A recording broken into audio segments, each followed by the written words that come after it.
all these. In Jesus' name, amen. Okay. So,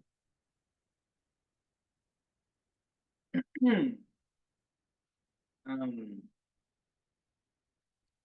let me move this over so I can see clearly. Okay, so last week we covered the Bible and slavery. And we had a good discussion. We ended up going to like 8:20, 8:15, 8:20. Um, and in that session, we briefly explored the slave context of the Roman Empire in the time period of the New Testament. So basically, about 2000, we went back in time about 2000 years ago. Then we went forward in time, again, about 1500, 1600 years to when slavery was legal in the US. And we discussed how the Bible was used to moralize or sanction slavery. We discussed how the moral authority in the South, we discussed how the South was a religious, hey, good to see you. We discussed how the South was a religious region of the US. And how the Bible was used to support African slavery. We looked at how, the main messages of the Bible that were preached, or at least that white enslavers allowed the enslaved to hear, were slaves obey your masters and don't steal. Over and over they've heard that. We also saw how various Black persons received those messages. And we focused particularly on how persons like Frederick Douglass countered the claims that African slavery was sanctioned or moral by God.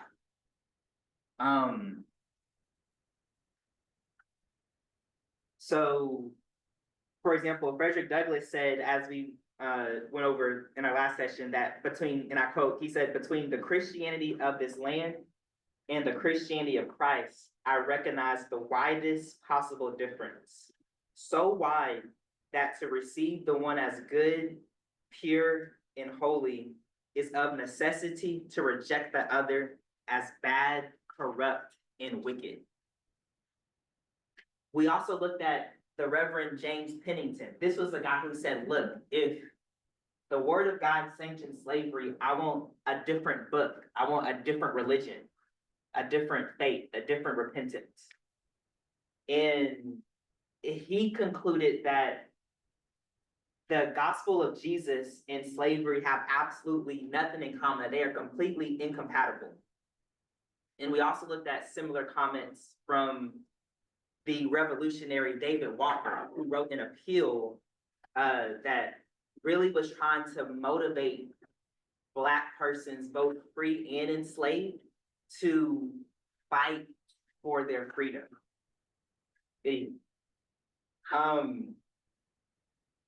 And so we basically saw how there was a time period during which Black Christians really had to think deeply about what did it mean to be Christian when Christianity was being used to oppress even their own self, their own person. Their mama, their daddy, their sister, their brother.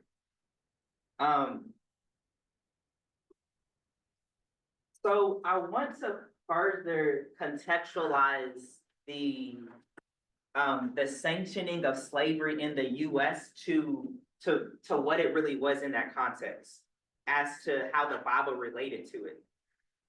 So the Bible wasn't just used by enslavers to show that slavery is sanctioned by God in their interpretation, which, as we already went over, how they were very selective. Much of the Bible was wasn't used. I mean, someone talked about slave Bibles that they were edited out. A lot of the whole book of Exodus and other portions were edited out to present a jaded, to present a Bible that only talked about basically slaves obey your masters. But it wasn't just that passages of the Bible were used to talk about slaves obey their masters, but it was also used to suggest that African slavery in particular was God ordained. That is not just slavery was God ordained, but African slavery was part of God's intent for Africans. And to move forward in this line of reasoning, if African slavery was God's intent, according to these white slave masters and white slave preachers in the US and the South who supported slavery, it required another group of people to which they would be enslaved to. It required whites in particular to be superior to Blacks or Negroes, as they were called in the time of slavery. So I'm saying this to say that that the intention, the overarching intention with this use of the Bible in support of African slavery was also an intention to create a racial hierarchy, to create or support this idea of white superiority over Blacks, or which is the same thing as saying Black inferiority to whites. So here we kind of see some of the origins of, you probably heard the term in the past 5 years called white supremacy in the Bible. And white supremacy is basically this assumption that those raised white have certain privileges in society, be it social, political, economic, personal entitlements, freedom to be, freedom to exist in certain spaces, that liberty to move around. And it grants the white race privileges into other races disprivileges. I wanted to kind of go over that connection as we're going to move to what we're discussing today, which is the Bible in segregation. Are there any lingering questions from our session on the Bible in slavery, Phil? From our Zoom room into those in person. Any lingering questions from that previous session on the Bible and slavery?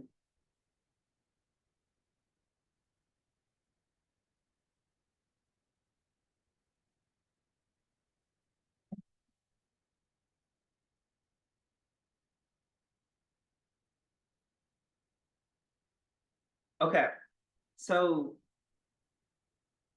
now we're going to move to, oh, sorry, somebody had a question? Oh. Sorry.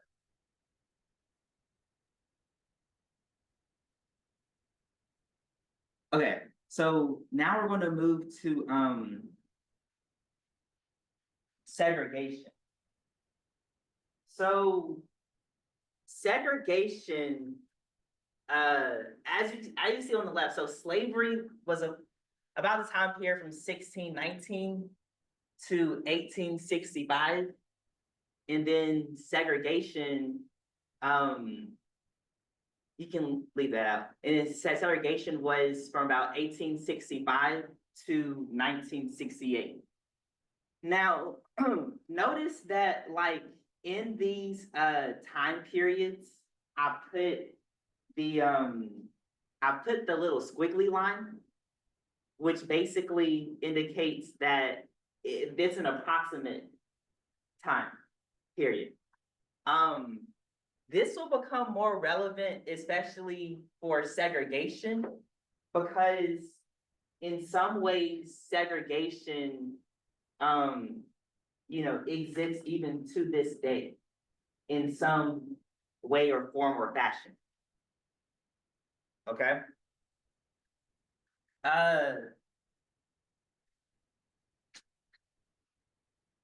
Let me actually speak on that a little bit. So recently I was in the car driving with my cousin, who's currently a student at a HBCU, a freshman student, and she,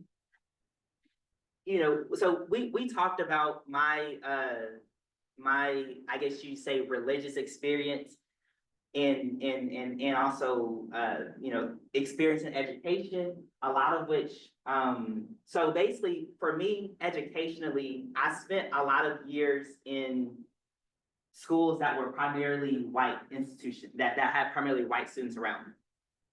And my cousin, she knew of this, and she was like, she asked me, she's like, hey, what was it like to, like, she asked me essentially, what is it like to be around white people?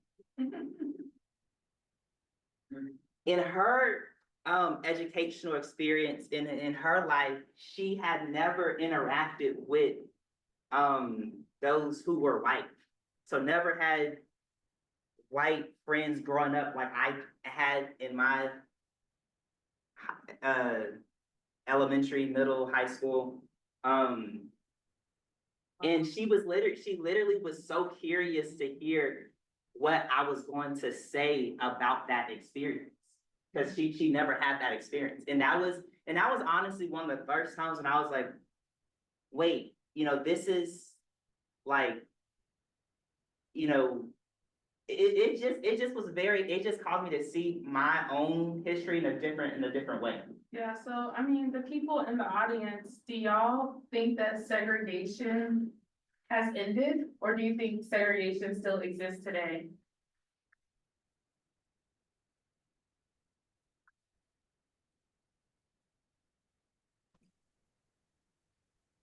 Can you ask the question again? Oh, we're asking, has segregation ended, or is it still is it still happening today, or is it over? I think it still exists. But you have to be more, we now have the ability to be a little bit more assertive in moving the way and the direction we want to see ourselves in. You have to put yourself where you wish to be. It may take fight or work, but it can't be done. Thank you for sharing. And what's your name? My name is Fonda. Yes. Nice to meet you. Yes, yes. It's Fonda. Nice to meet you. Thank you. Anyone from the Zoom room? Hello, everyone. This is Chanel. I do think that's an interesting question. I feel like segregation still exists a lot in our society. I know it often doesn't appear to be like sort of come in the form of being enforced by the rule of law. But I know particularly like where I come from, there are a lot of communities that are, separated on the basis of race. Like one of the cities that I lived in, a lot of the schools in the urban core were at least like over 90% Black. And if you went to the suburban areas, they were over 70% white. And so, I mean, I think it's even to think that, a lot of people in those, in that city in particular, I know likely did not have an actual choice, right? As to whether or not they're attending the schools that they're attending, living in the neighborhoods that they're living in, just because of all of these systemic issues that are at play whenever they're kind of, going through life. And so, I mean, I definitely see segregation, particularly in the education space, and in neighborhoods. Is there anyone who, thank you for sharing, is there anyone who remember sitting at the back of the bus who would want to speak to this? I know we don't, Going to school, like on the school bus. or like having to actually experience like Jim Crow segregation.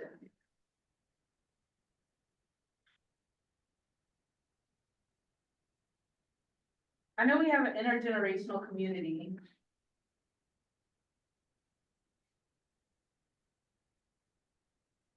I didn't specifically, but I have definitely been imparted with a lot of stories from my parents who went to segregated schools. So my parents grew up in the Galveston County area, so right here, in the area that we all are living in now. And Ball High, the school that Jalen Hurts graduated from, that school used to actually be the white school, and Central was the black school, which is now like a museum in Galveston, or like the black high school. And like they still have all of like the historical things up there, and you can rent the space out. A lot of like NAACP events and things like that in that area, they rent out that space now, but that still exists like as memoriam and like as historical kind of artifacts. They are still very, they exist, and we can go to those things. And so I think that kind of speaks to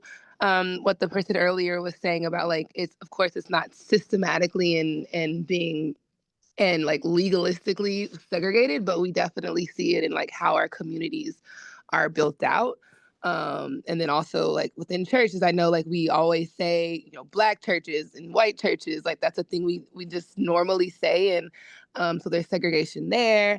Of course, we joke a lot about like MLK Boulevard is always in the black side of town in any city that you go in. And so definitely still exists. But just to answer your question, I've definitely heard stories of just one generation removed from me about living in segregated times. Thank you for sharing. And I see that, Caitlin said still here. I would say it is more disguised. My grandmother, who's on the Zoom call as well, she asked me if I could unmute her, to share her experience. I don't know how I can do it, but you can unmute her. But as you're working on that, yeah, to the point that's really been in this room, it's like segregation today,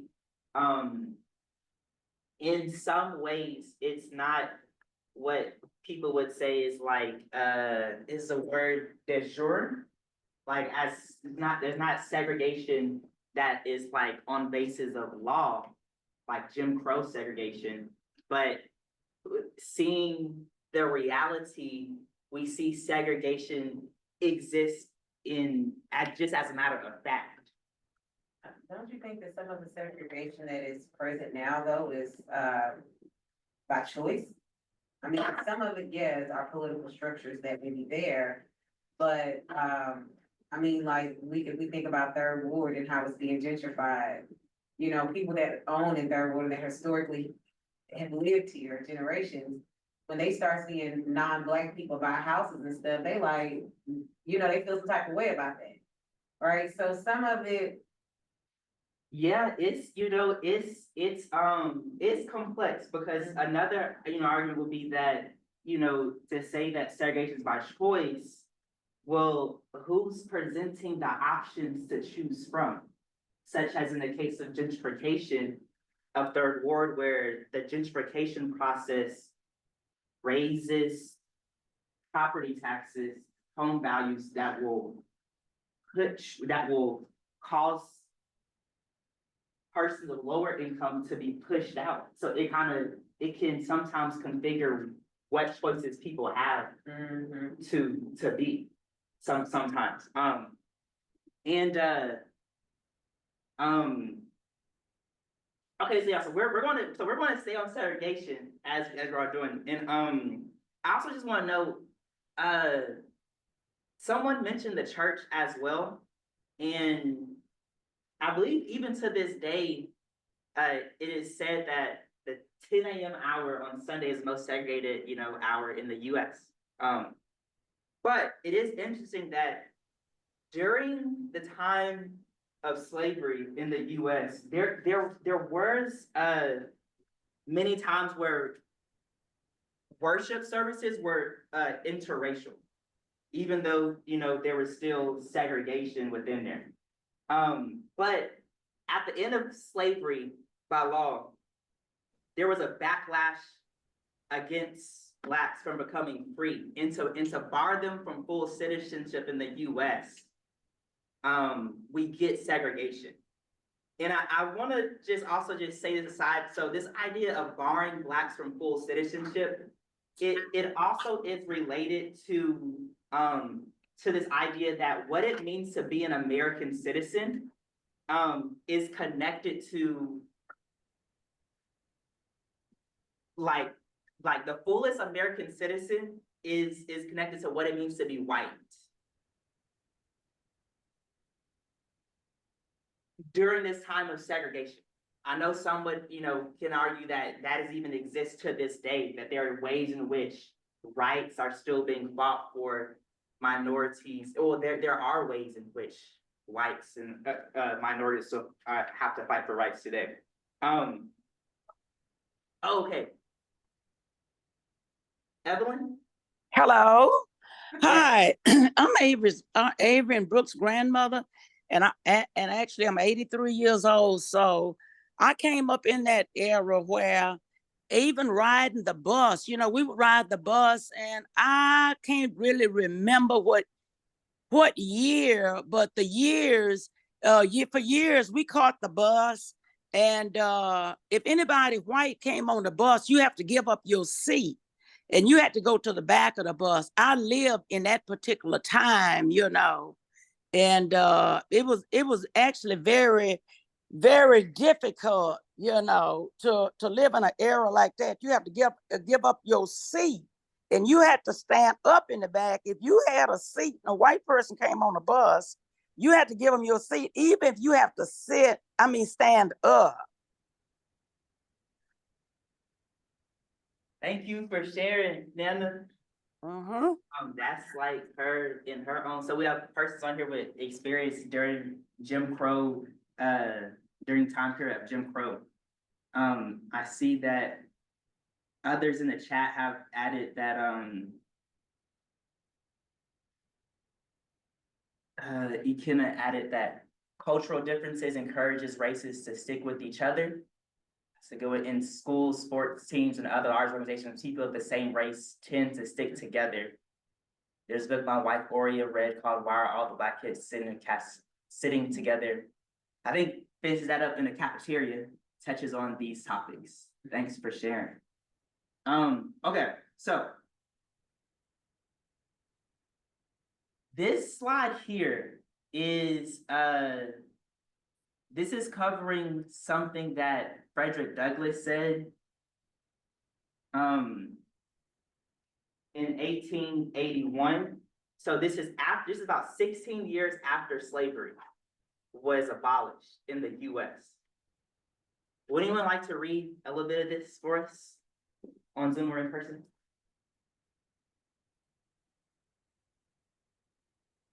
I'll read it. Okay. Slavery had the power at one time to make and unmake presidents, to construe the law, dictate the policy, set the fashion in national manners and customs, interpret the Bible, and control the church. And naturally enough, the old masters set themselves up as much too high as they set the manhood of the Negro too low. Out of the depths of slavery has come this prejudice and this color line. It is broad enough and black enough to explain all the malign influences which assail the newly emancipated millions today. Slavery is indeed gone, but its shadow still lingers over the country, and poisons more or less the moral atmosphere of all sections of the Republic. The money motive for assailing the Negro, which slavery represented, is indeed absent, but love, power, and dominion, strengthened by 2 centuries of irresponsible power, still remains. Thank you.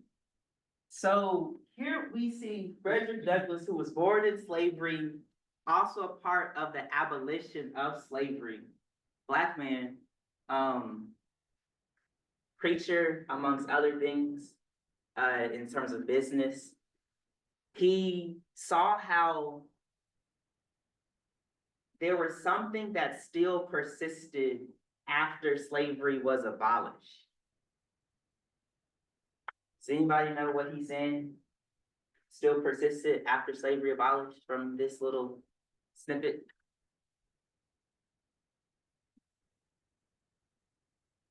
What, segregation? Yes, basically, where he says, out of the depths of slavery has come this prejudice and this color line. That there is something that where he says it is broad enough and black enough to explain all the malign, so the evil or bad influences which which attack the newly emancipated millions today. That slavery is indeed gone, but there's something that is still existing. There's some type of something, even though slavery is gone, something is still up in America. This is in something called the color line that he says this. Okay. So I just wanted to show this, to show how like there were, Black people who were part of the emancipation who still found themselves in struggle in American society because of something that persisted, because of prejudice that persisted after slavery. Okay, so now we get to segregation.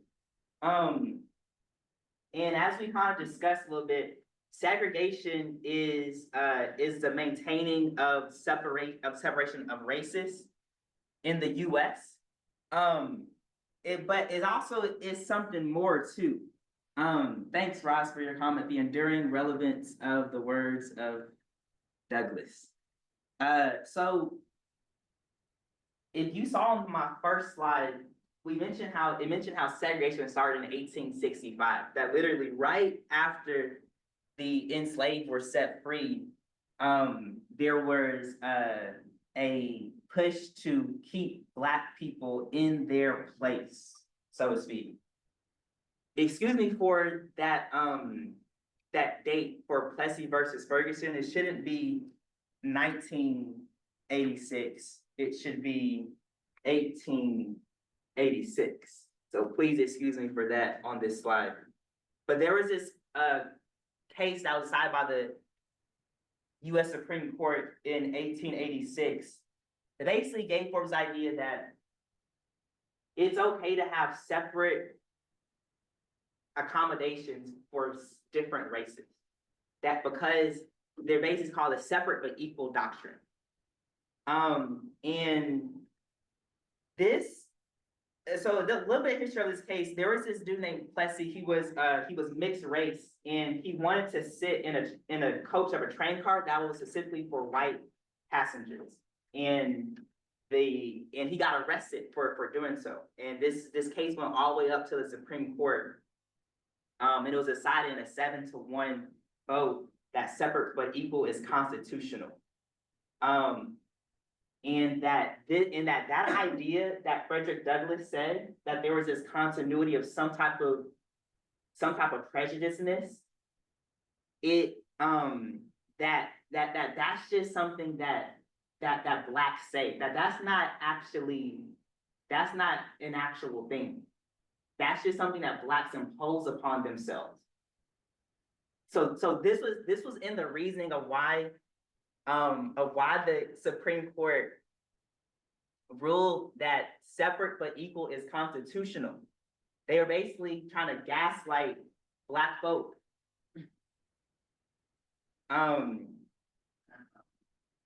So in the reasoning, it says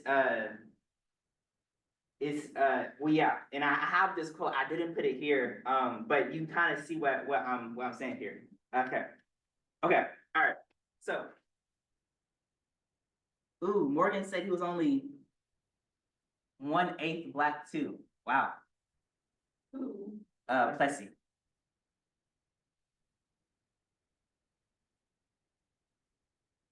Okay.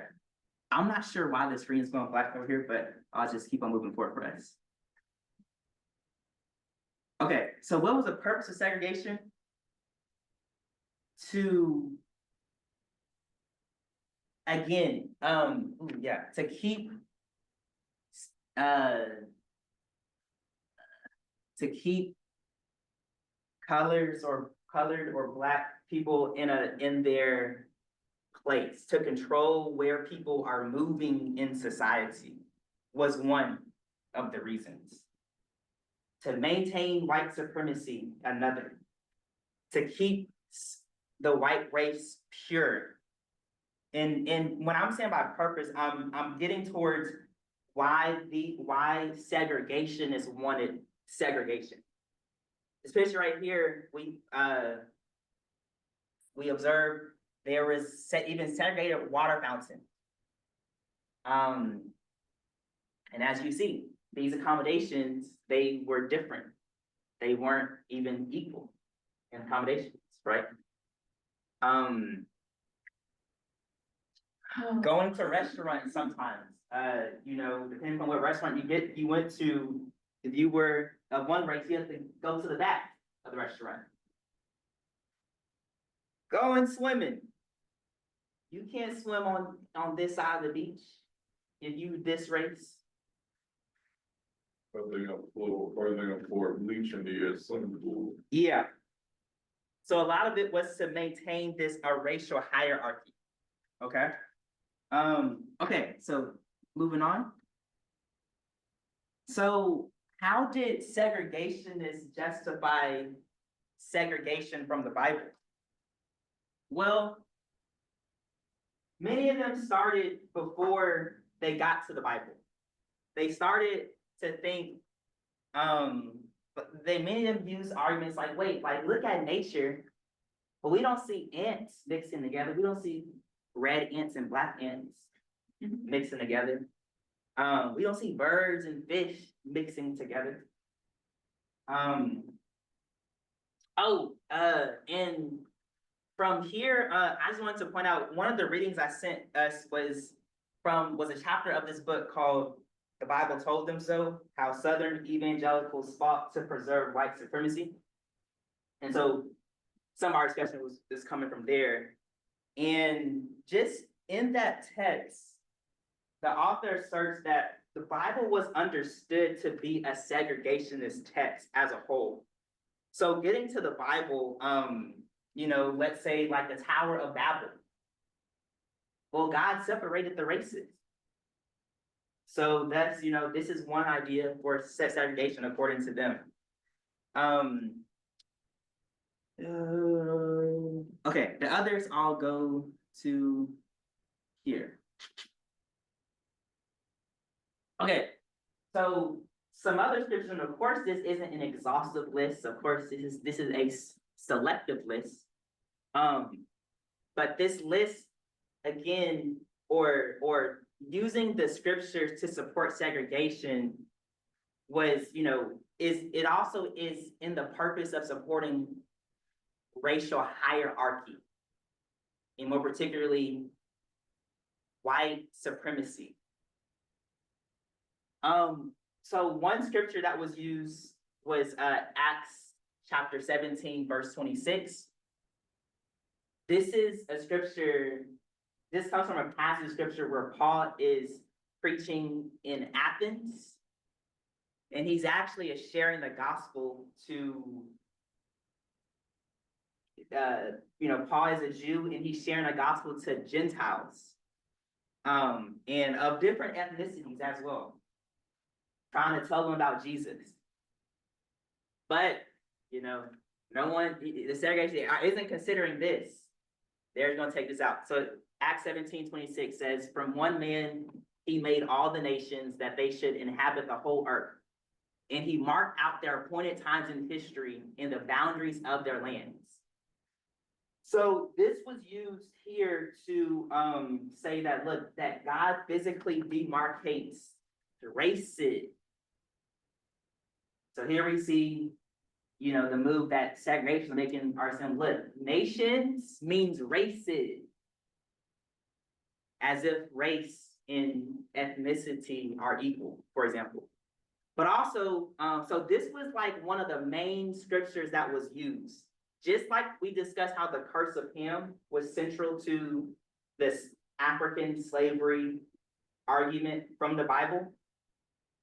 That part B, the part that I highlighted or bolded here, was used by many segregationists who were Christian, or who proclaim Christianity to support segregation as something that's God ordained. And just to drive this home, I'm meaning that like they are saying that integration is, you know, is satanic. This is the ideology, okay? The other passage I put up here is relates to this doctrine of election. That, hey, well, let me read it. Deuteronomy chapter 7, verse 6. This is from the Old Testament. The Acts verses from New Testament. But Deuteronomy 7, verse 6 says, For you are a people holy to the Lord your God. The Lord your God has chosen you out of all the peoples on the face of the earth to be his people, his treasured possession. So here, again, coming from this racial ideology or hierarchy that the white race is supreme, this verse also was used, this idea of election being that, hey, the elected people are not Israelites in the scriptures, but they are the white race. Thus, to maintain this chosenness or election, we need to segregate, is what these segregationists were saying. So, yet there was a fear that motivated the segregationists behind their theology. What do you think this fear was about when it comes to integration? What was one of what do you think was the fear behind even the theology that supports segregation? What do y'all think? I think maybe to some degree retaliation, like they fear retaliation, like living in close proximity to Black people. But I also think the other part of that may be having to believe or to experience that we're not as different as we think. Yeah. Or we're not as different of them as they thought. Yeah. I think the fear was loss of control and power. And I feel like they really felt like they had a lot of control. Like, I mean, I don't know if we're planning to talk about Martin Luther King. Will you do? Okay, yeah, so that was an interesting thing. You can bring it up though. So yeah, like Avery sent out like Martin Luther King's, like, you know, his sort of autobiography of when he felt like he was called to lead the Birmingham, Alabama, like bus boycott. And then he also sent like when the people saw how, like when the white pastors, he sent their letter saying, okay, this is like really untimely, like really disruptive. And then he sent like when Martin Luther King was in jail because of the boycott, he sent that as well. That letter from Birmingham jail. But it was just really interesting how like those white pastors were saying that, you know, we don't need this in our town. Like, if you're gonna do something, go through the courts. Like, yeah, like it was just very interesting how they were just, I feel like it was like trying to control, like, we don't want violence, like, and it was as if they were like trying to be agents of the state. You know, they were like, go through the courts. Like, we're not saying that you shouldn't dispute this. we're just saying go through the courts, like, we're just calling for law and order. And so there was this level of like, you know, as if the pastors were working alongside the courts or the powers, yeah, like, and, yeah, so. She got, I would say they had a fear of the mixed breed and that the quote unquote, pure breed or the pure race will be no more because how you have in the culture now, they said that there won't be a lot of, white Americans because how many, Hispanic, how many, black people from different countries are coming over and over here. That's why they're opposing and abortion more. And I feel like it hasn't been such of a newer idea, but more something that has carried on through their lineage as some of the grandparents were forcing them and saying, hey, we don't want you to date someone who's black. We want you to only date white. As for other races, they weren't as strict as the white man and white women were. yes. I was just gonna also add, I think it was kind of maybe a fight over the black mind or Mm, the psyche of just the black people as a whole. You take this large population of people who you dominated over, and now you're getting into more to try to appease them. So can we get them to assimilate? Because like, I think we had this discussion about Malcolm X, like rights and freedom are totally different. So can we appease this large population, that can then have an effect over our control and our power versus, giving them or equipping them with more tools to then be like, well, we just don't want rights, we want freedom and we deserve freedom. We built this country. And I think that kind of fear, that propaganda was really pushing that. There were certain like blacks into like what is it, the talented 10 or whatever, but what if every black person was considered a talented person, intellectually as well as labor wise? Like, how frightening would that be for a population that has just had to skirt by being mediocre, to be honest? They just had to be born white, and then if they had money, even better. But you didn't have to worry about your basic liberties as even a poor white person. But if they, you know, equipped Black people with intellectualism as well as their resiliency through labor, and their resiliency through their art and all these different things, like how much more terrifying would that community be? mm, I think I was talking to you about this earlier. I asked this question. I said, what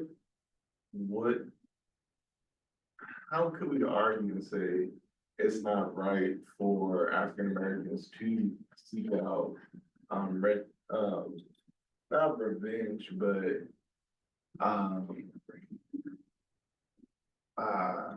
to retaliate? What is the argument that we shouldn't? Not saying it's the right thing to do, but mhm. what makes it, because that's how, there's a lot of built up emotion. Yeah. So what makes it right that we shouldn't? Yeah, and I think that it's a question that especially during the late 60s is a question that was raised up a lot when MLK Jr. was assassinated. And you like, you know, what is the place, you know, should violence have any place in the, you know, can a Christian be violent in the fight for freedom and rights? And so there's a lot of work, a lot of Christian thought on that. Yeah. I don't want to get into it in right now at this point, but we are going to probably get there when we get to MLK Jr. And to your earlier point on interracial mixing. So that was like what really was a main fear that laid at the heart of segregationist theology. The fear of I think I'm saying the word right, miscegenation. I'll put it up here. Miscegenation, yeah, you're close. I was close. Can you say it again for us? Excuse me, miscegenation. Miscegenation. That's fine. Thanks. Okay, thank you. I typed it, didn't do it for 30 seconds, so. I Okay, think it should be good. If it happens again, just call me. I'm right down at the cathedral. okay, I'll come back up here. thank you. So interracial marriage and sexual relations between white race and Negro race was what was really what was a big fear that laid behind the segregationist theology. As if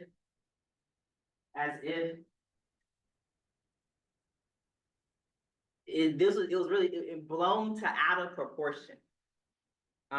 You know, this fear of interracial marriage, interracial mixing, that social integration was conflated with interracial marriage.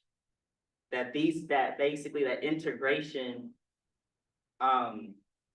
would be seen as the end of the white race, so to speak. That's why a lot of black men were killed because they feel the white men feel like they were threatened that it could be a young black man or older black man would take someone of lady who was white. It could have been a whistle, it could have been a look. They were immediately assumed to be hung or something that was a physical threat. I haven't seen anything where in history black man was killed aside from it being a result of something that has to do with a white woman. And the white man is feeling threatened, not because of any physical or respect thing between a white and black man, but it's always that it seems like it's always over a white woman. And the white man is kind of like, I see you have I think your attention is toward a white woman. So I have to immediately use you as an example that even if your focus isn't a white woman, you will know the repercussions if you remotely think in that area. So your eyes should be straight. So it's almost like conditioning. Whew, thanks for sharing. It's yeah, it's a lot. It's a lot. And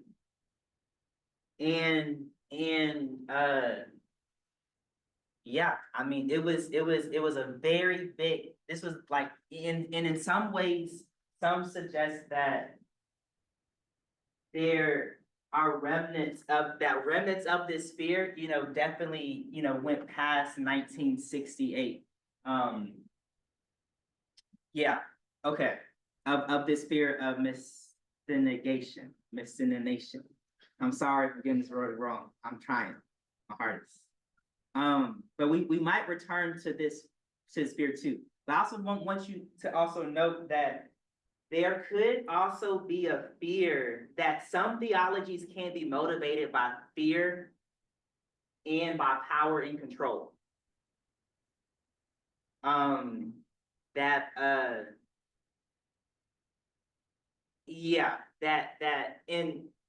I also want us to note too, you know, this when I'm talking about the segregationists, I'm talking about segregation according to the white Southern segregationists. You know, the opposite of segregation, which we're gonna kind of get to there, is the opposite of segregation. I'm not saying, and we're not saying is interracial marriage. For there's some Black theologians, are on different sides, even when it comes to interracial marriage. But what I am saying is that there are theologies that are present, even in the past, that can be motivated by fear, disproportionately. And we even look at, what has happened since segregation to now, and we can see how social integration did not result in the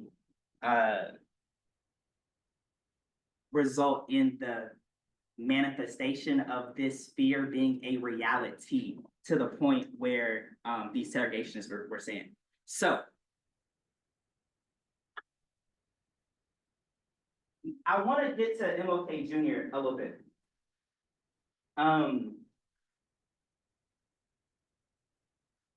So, okay, and I'm gonna get to your comment, right?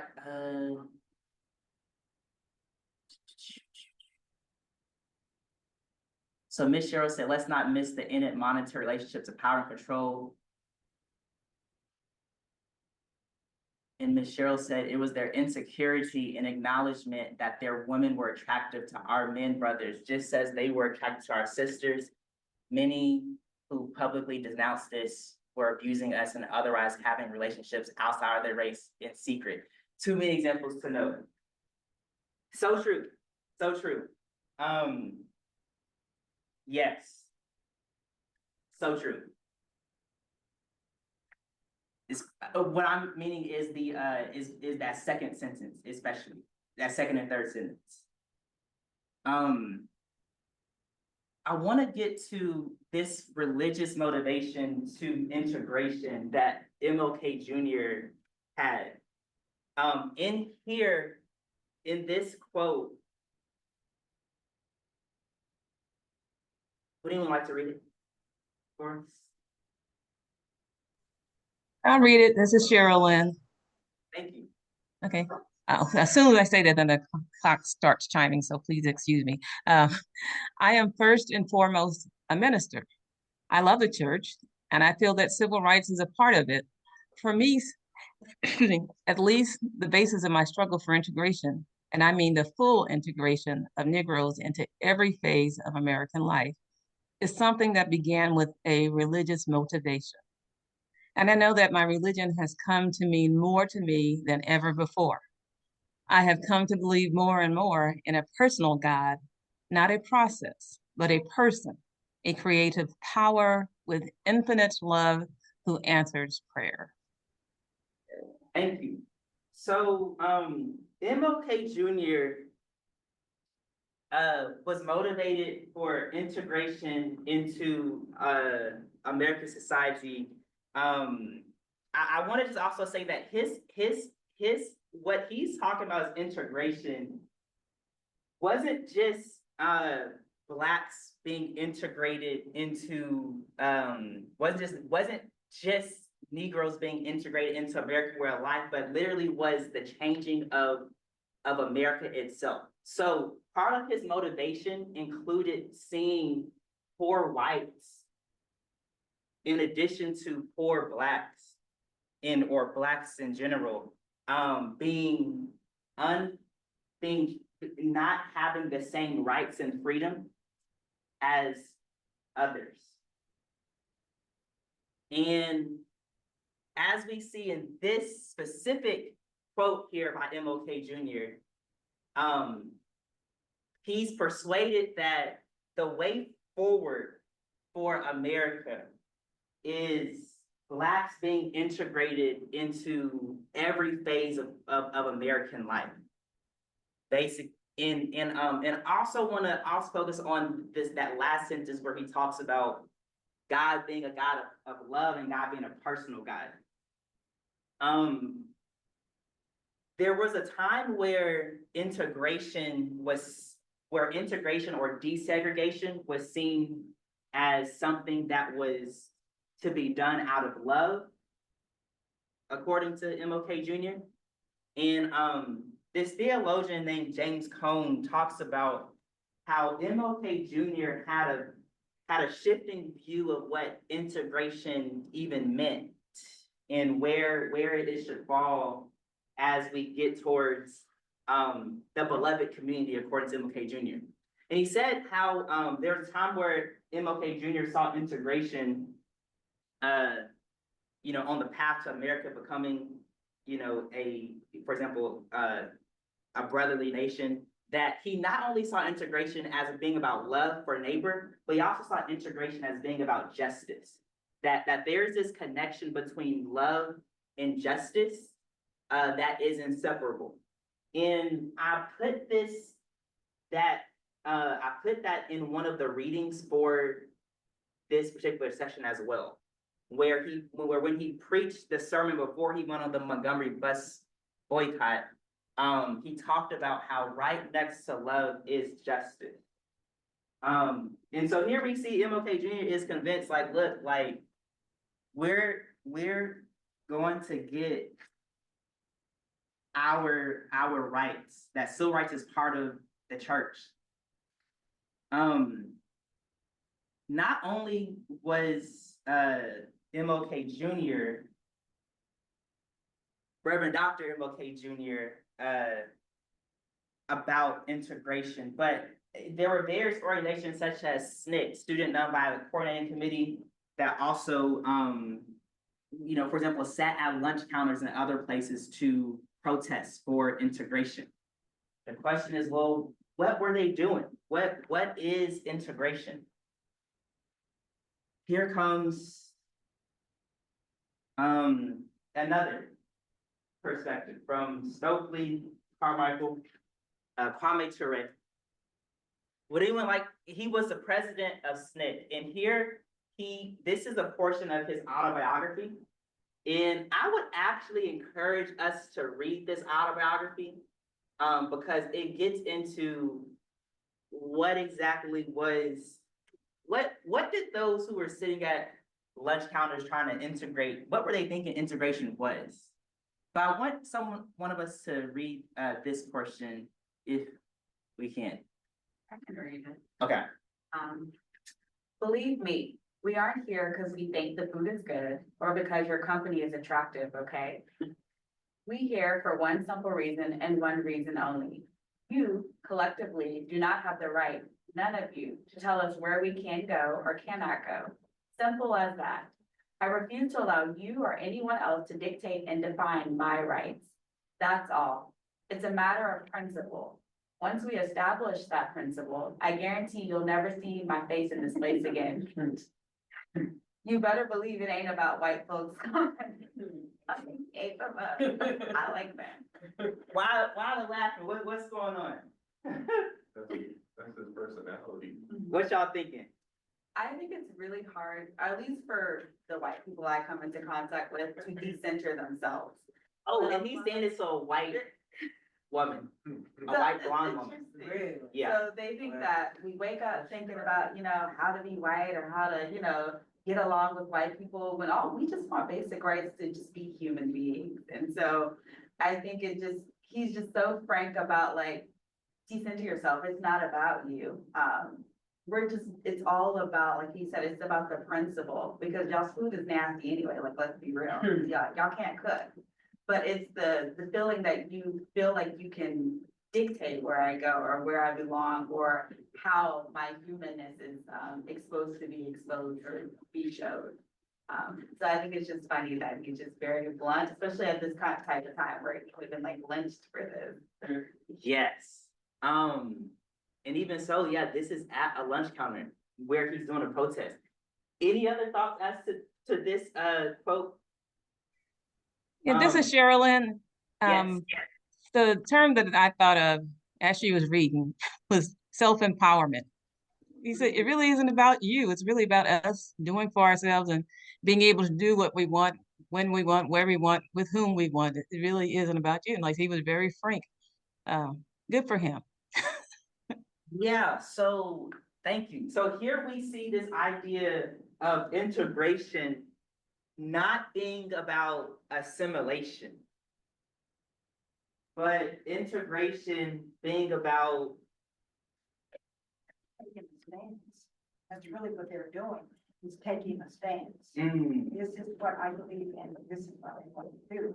So putting the stake down, taking the stance. Yes, and taking a stance on what do you think?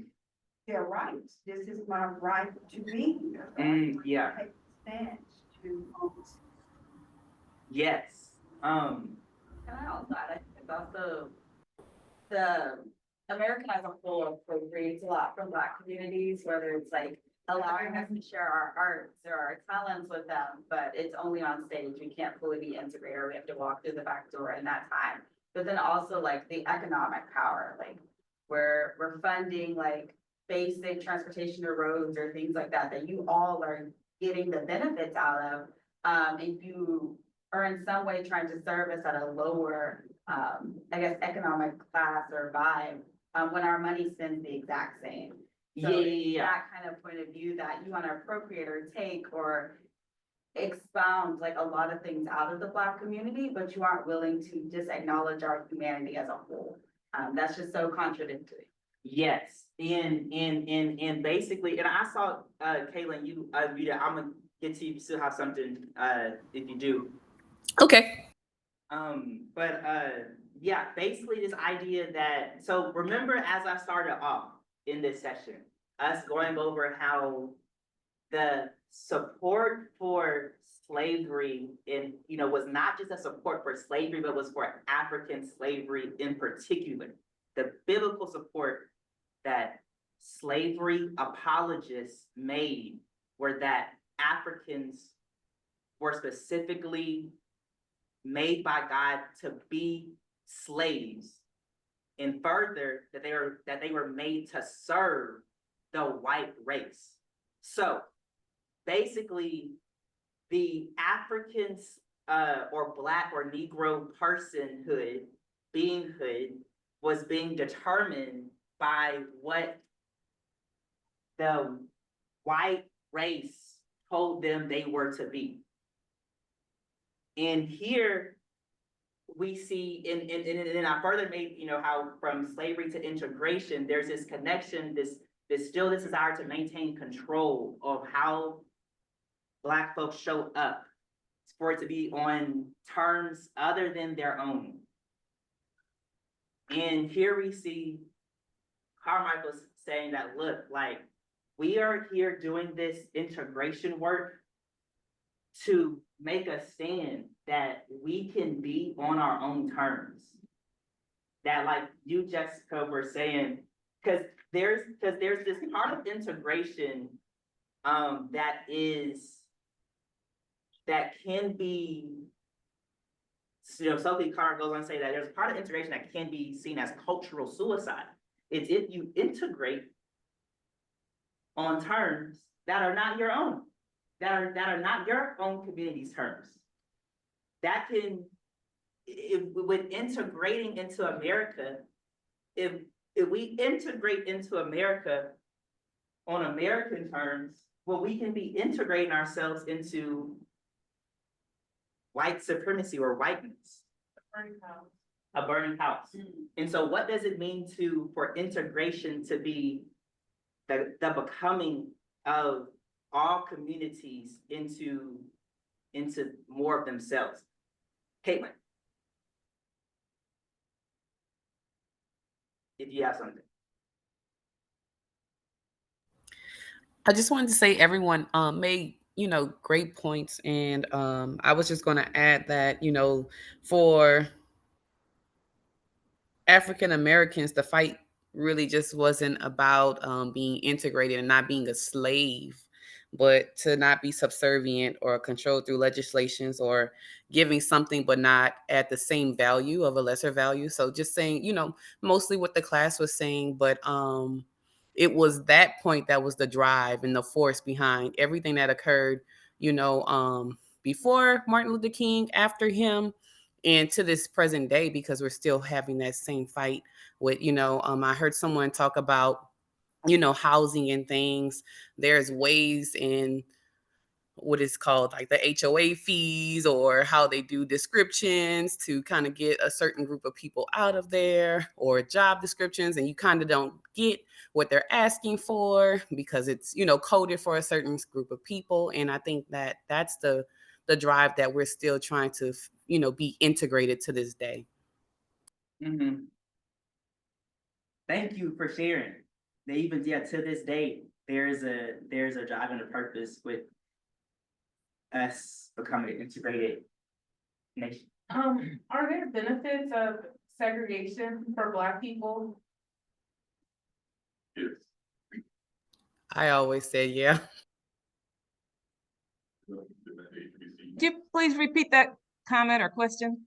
She asked, are there benefits to segregation to Black people?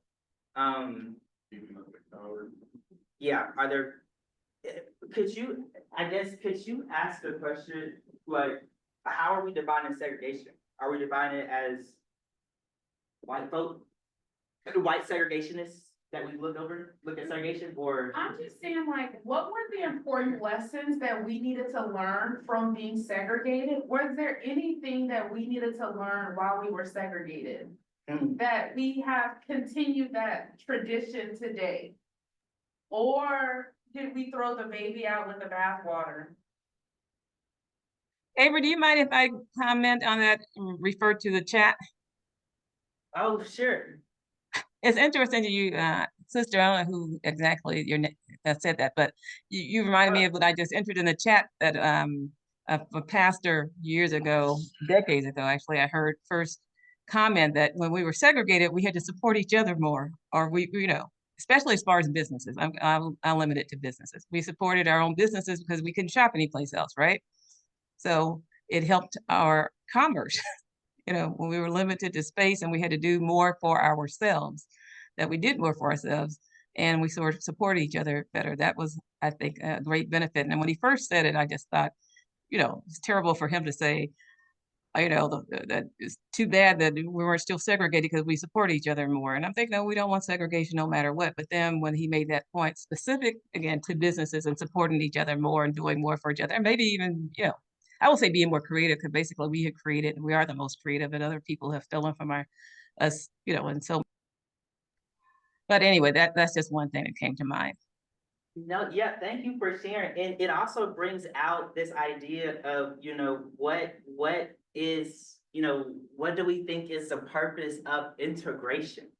Are we, were people trying to integrate to become a part of, for example, white culture? Were we trying to do cultural suicide of ourselves, or were we trying to integrate into American life on our own terms, and still have our self-determination, as opposed to looking at our culture with lesser value than the dominant culture?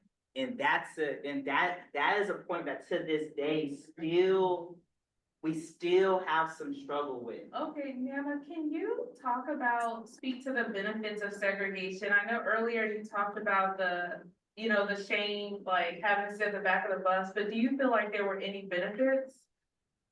Benefits of segregation? What I would say the benefits of segregation, like the young lady just got through speaking on businesses, how we supported each other, and how we do not actually support each other right now, because we have a fish market, and we have Hispanic people come, and we have Black people come, but as a whole, we don't have a lot of Black actually supporting, us as a whole. People would rather go to Papa's or Papados, things like that. So you're asking me to speak on the benefits of segregation, right?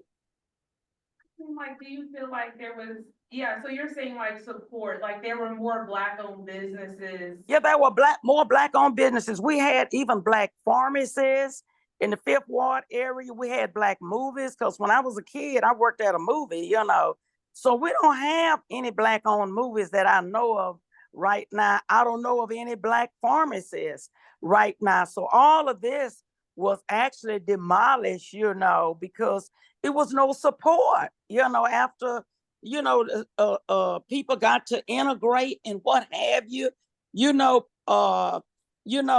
people would rather go to all white place, to make it plain, to all white than support black. Yes, thank you for sharing. Yeah. Yes, ma'am.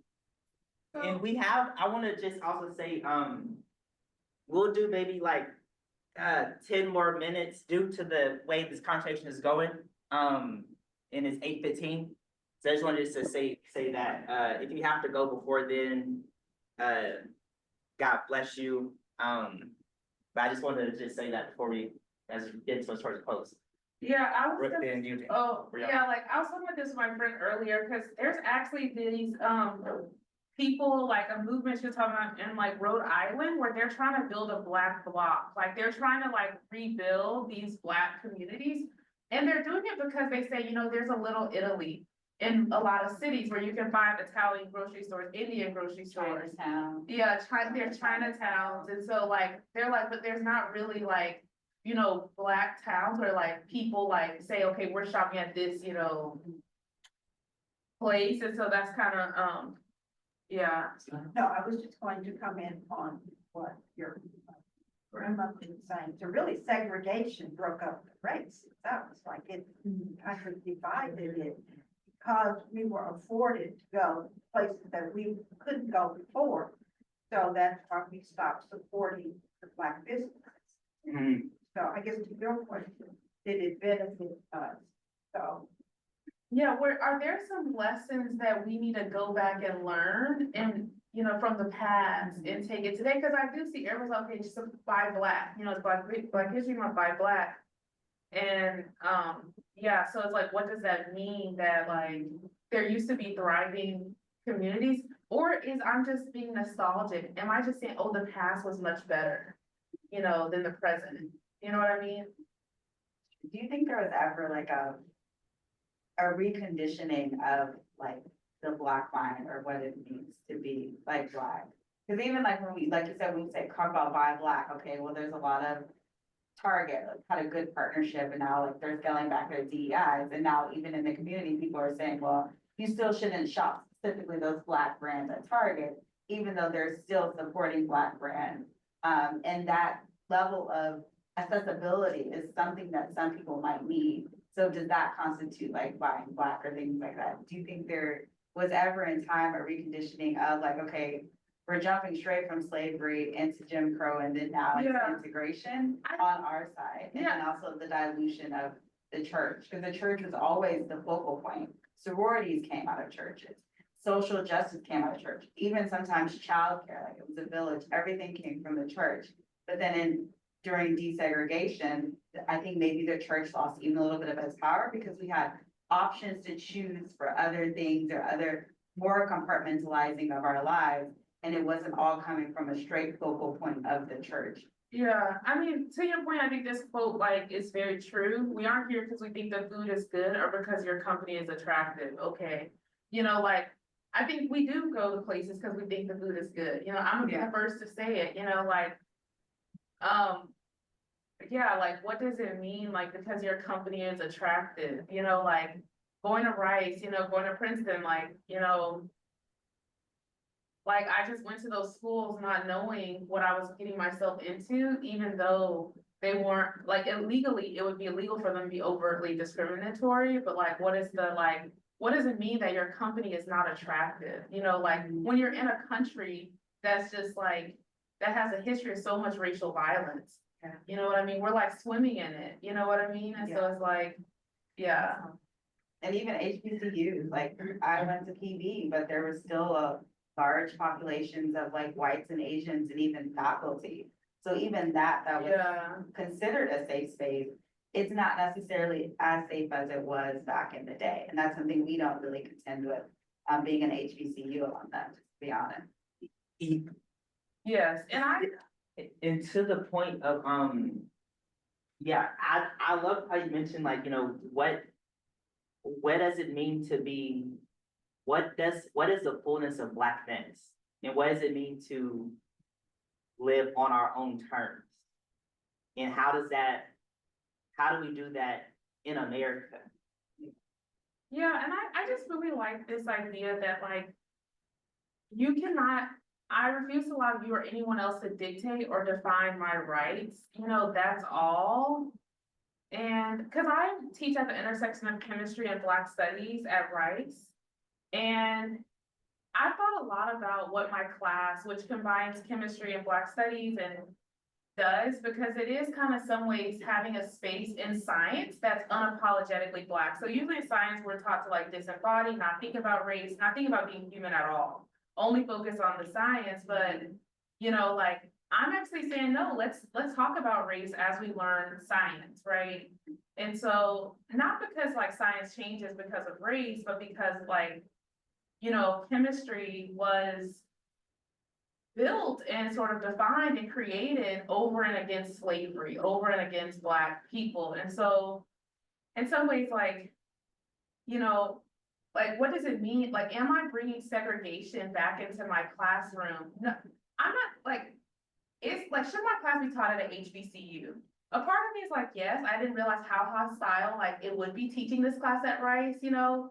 What was I thinking? They're not Black, right? But at the same time, like, I've also been able to appreciate the fact that I did have non-Black students in my class. And so not as a way to center, you know, people who are not Black, but as a way to like say that like, you know, this, y'all need this as well. Because at the end of the day, we live in a shared world. Yeah. Yeah. And your help is like, you're showing, giving examples on what it means for a community to live on their own terms could actually free or liberate other communities to do that same process Yes, for them. yeah. What you got? Okay. So. About, so what I was thinking in the beginning, perfect example is the Jewish community and the Hispanic community. They're perfect examples of modern segregation. Because they fund in their own communities, and their dollar lasts longer than any other community in the United States. And they say the Black dollar lasts it's the quickest to leave out of the communities within the United Yeah. States. Our value will last like a minute or 10 minutes. Like, we spend it, as soon as we get money, we spend it on white businesses, whereas Mexicans or Hispanic. But you bring an interesting point. You say it's a perfect example of like segregation, because most of them voting for Trump anyway. And it's like, what does it mean that like they're sticking, we might not spend our money in the Black community politically, we usually vote the same. Yeah. We're the only people that really vote the same. You know, obviously with Trump, things are changing as they probably, yeah. But anyways, like with Mexicans, you know, their vote is being split by class. So I think it's really interesting that you say that it's the perfect example. Yeah, and then, Don't need- oh yeah, what you got? Yeah. We don't really need like company. I would say we've been almost,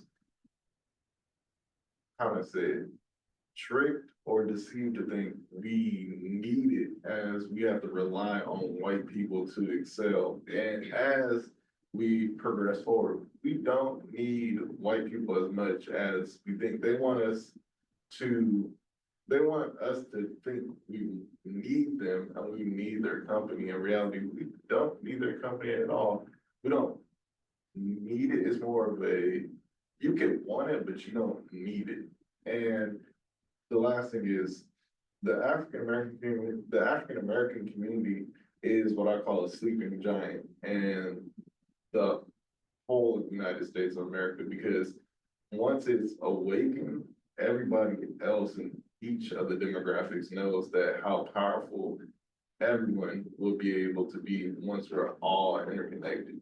That's why they have this fear of, okay, you need to have white people in your space. You can't have exclusive Black people in that space. You always have to include another race. And it's okay, you can have purposely black spaces like HBCUs, I'm considered radical of having having a progressive or a radical mindset for African Americans. It's even more radical once you go into HBCU setting because there's a lot of undergrads from the young ladies to the young men who completely agree and say they don't want HBCUs at all to be inclusive. They want it strictly exclusive. And they can have a friend or they know somebody who's like pretty cool that's Hispanic or white, but they would say they don't want anybody from any other ethnicity to be at that school, but just black, because they're founded from the struggles of African Americans. And probably at North Carolina A&T, we had the 4 young men who protested at the Woolsworth. And every February, it's called the February 1st celebration. So we go and walk there to commemorate what the young men, what they were proud or what they were able to do. And I was able to meet one of the 4. Awesome. And it really gets into, you know, what does our self-determination, what does our self-community determination look like? In that discussion. By self-determination, I'm leaning less towards self as individual and more as self as community. How should we be a self-determined people, or how should different people be a self-determined people? And this also can get to, you know, even to how some integrationists use the scriptures to support integration, which I want to also just to be reminded that when I'm saying support integration, it's not this idea of supporting like full assimilation. It is this idea that even that Acts 17:26, for example, it reads, "From one man, God made all the nations." Like, what does it mean that there's a common ancestry that we even I didn't put it up here, but even, you know, the creation accounts where man is made in the image of God. Humankind is made in the image of God.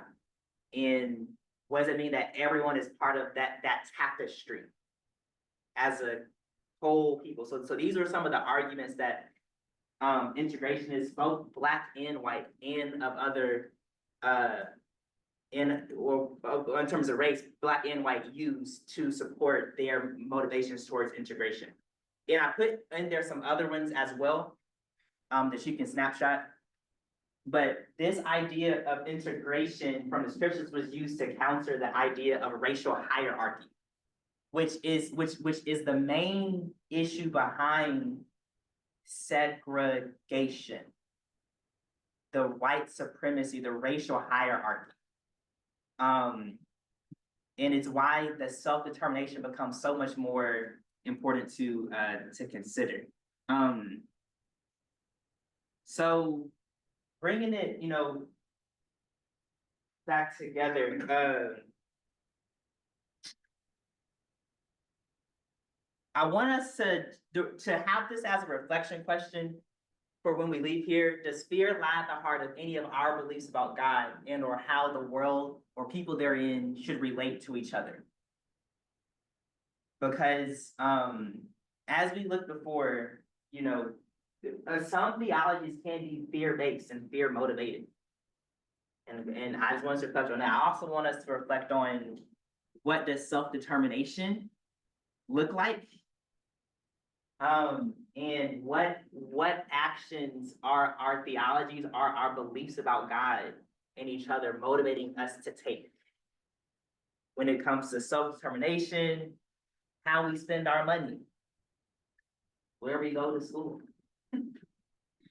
Let me go back to the first question. Sure. I feel like everybody should go to HBC for a little bit, walk out by. Look, just because you go to HBCU doesn't mean that like